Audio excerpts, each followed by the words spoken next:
Hi, I'm Doug. And I'm Kathy. Join us as we follow the moon. Today, we want to take you along on our first ever Harvest Host stay.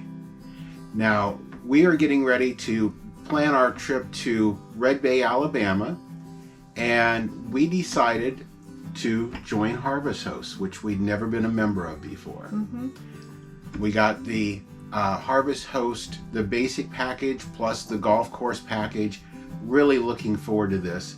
So about 4 weeks before our trip, I contacted through the Harvest Host site a spot that was a really good halfway point for us on our journey.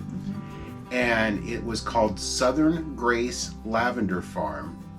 It's in Southport, Florida, which is just outside of Panama City.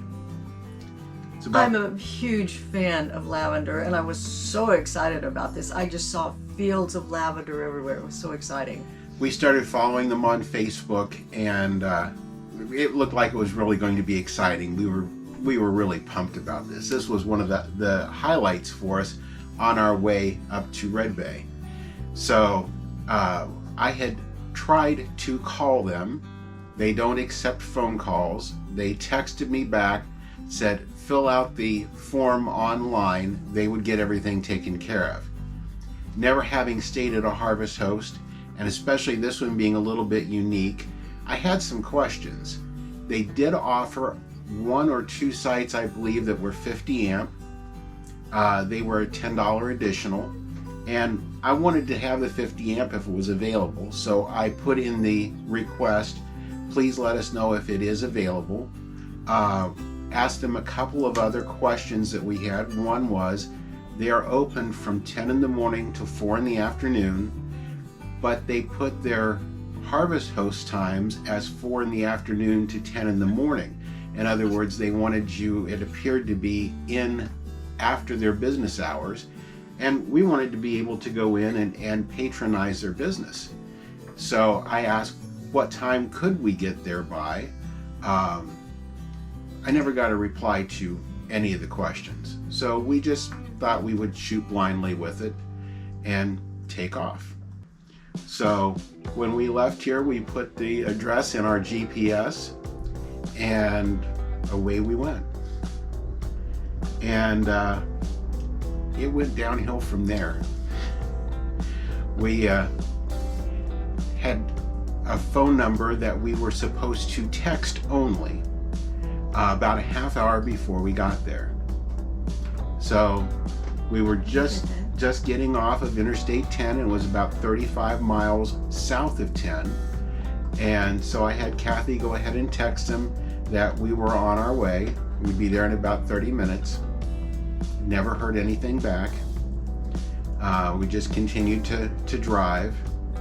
And the road that it took us down, there was a lot of road construction, so it was a little bit harrowing, but it was a pretty day. And we got into what looked like a housing development, and the road we were on in the housing development turned to the left, and there was a dirt road that went straight, and according to our GPS, that dirt road was where we were going. And it had a lot of low branches. Didn't look conducive to an RV. Very woodsy. So I told Kathy, I'll sit and wait here in the motorhome. We unhooked the car. She took off down the dirt road in the car. Didn't find anything back there. It was a private residence. They had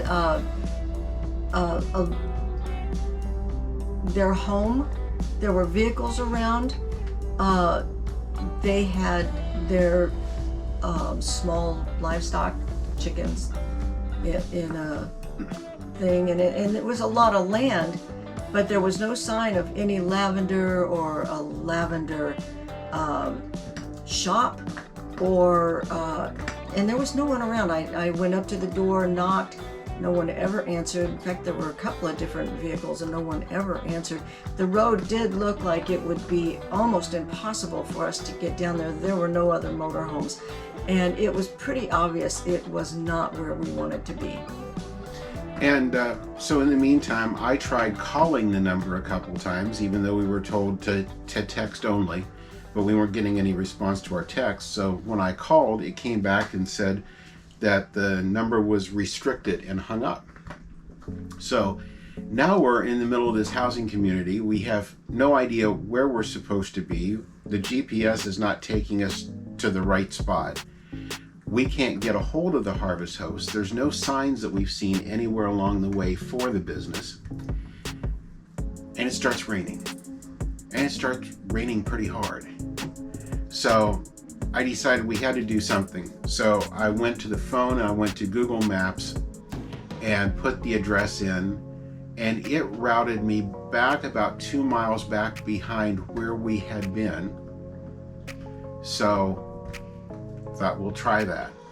A lot of those side roads that went off were also the red sand of Alabama and deep sand. They didn't look like a motorhome should be traveling, and they weren't real wide. And especially after the rain we'd been having and the water that was standing in them, I was not going to try and take 35,000 pounds down through one of those and get stuck off the side of the road. And again, all of the trees that lined all of them. It wasn't a nice woodsy area.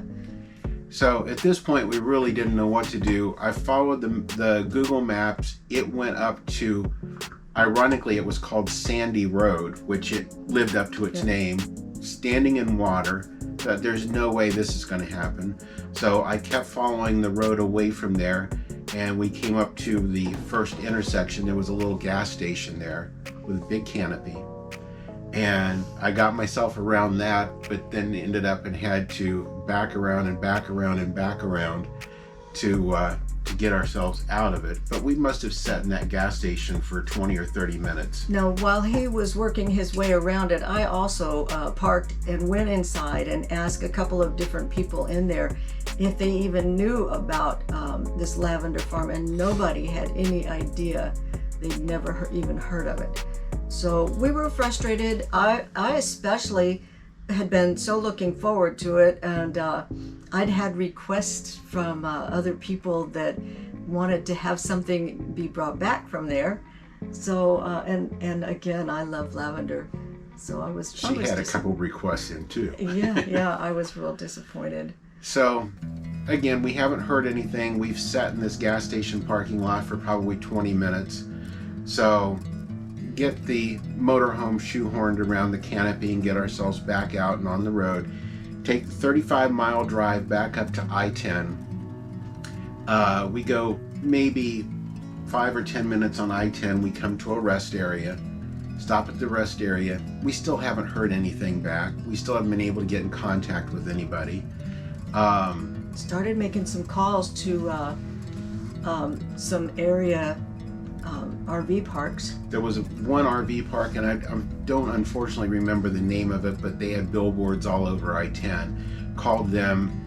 They had one site available that was a dry camp, no hookup, and for what it was going to cost, it wasn't worth it to me. So we kept driving. Ended up and Googled Walmart near me. It took us up to Defuniak Springs, I believe was the name of the town. It's about a mile off of the interstate. So we ended up in Walmart parking lot that night, and just before I get there, my phone rings. And it was the lady from Southern Grace Lavender Farm, letting me know that she's sorry she hadn't gotten back to me. They had a animal emergency. She ended up in the vet's office.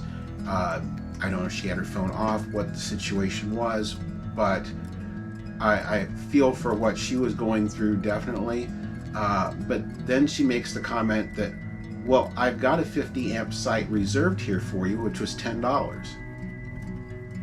And at that point, I kind of thought, if you're expecting me to pay you the $10, forget it. So we settled into Walmart for the night. We had a great quiet night.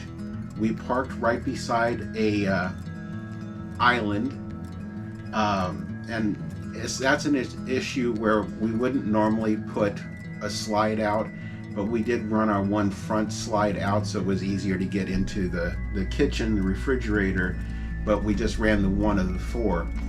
And the rain finally cleared later that night. We ended up with a beautiful day the next morning, and there were several other vehicles there overnight. Some I didn't even notice if they were travel trailers or fifth wheels or what, but there were a few others in there, and it was it actually, you felt like you're when people would drive into the Walmart parking lot, and with the rain and all, you would see their amber lights on there, because they would just be using their amber lights on their cars. And as you looked through the trees, you kind of had a feeling that there was somebody had a campfire going on over there. So you felt like you were in a campground, and it was super quiet. It was very peaceful. It was a good night. We went in, we did patronize the Walmart, we did call ahead to get permission. They said it was fine, and we ended up being one of 3 or 4 RVs there that night. So it was a good spot to stay. We had no issues with it. I am going to say that was our first and so far our only experience with Harvest Host. I'm very gun shy about trying them again after that.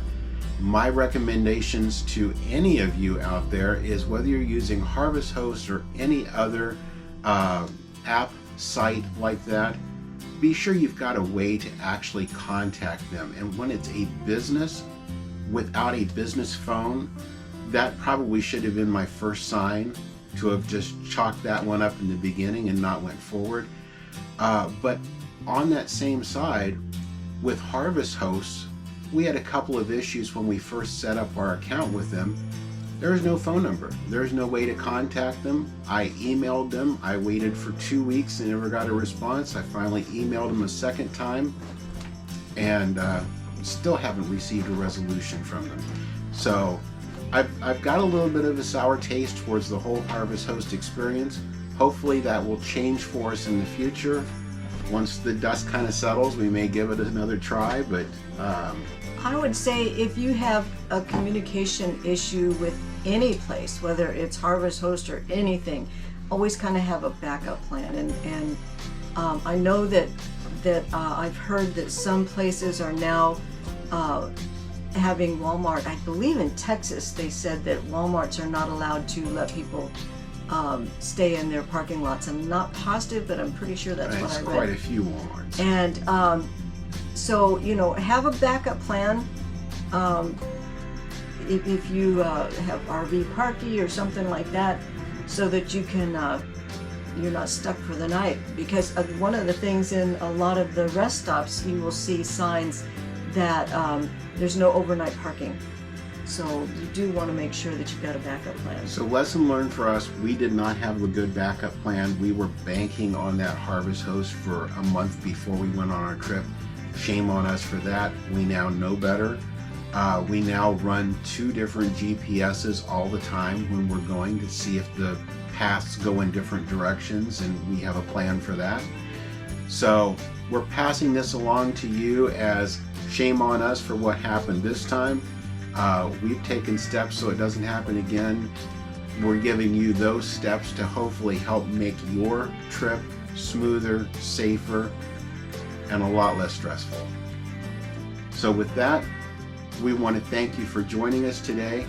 If you got some good information out of this, please leave us a thumbs up on the video, and if you haven't already subscribed, if you do that, we really do appreciate it.